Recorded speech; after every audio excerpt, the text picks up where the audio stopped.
Breaking news చూస్తున్నాం. IPL 2024లో తుది సమరానికి సర్వం సిద్ధమైంది. ఇక 65 రోజులు 73 మ్యాచ్ల తర్వాత ఐపీఎల్ 17 విజేతనైతే తేల్చే మ్యాచ్ కు చెన్నై వేదిక అవుతోంది.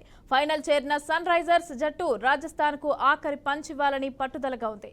తొలి క్వాలిఫైయర్ లో తమ దెబ్బ తీసిన కేకేఆర్ ను ఓడించి ప్రతీకారం తీర్చుకునేందుకు కమిన్స్ టీమ్ ఎదురు చూస్తోంది. సన్ రైజర్స్ చెలరేగితే రెండోసారి ఐపీఎల్ ఛాంపియన్ గా నిలిచే ఛాన్స్ ఉంది. ఇక 2016లో చివరిసారిగా టైటిల్ సాధించిన హైదరాబాద్ 2018లో ఫైనల్ వరకు వచ్చి ఓడిపోయింది.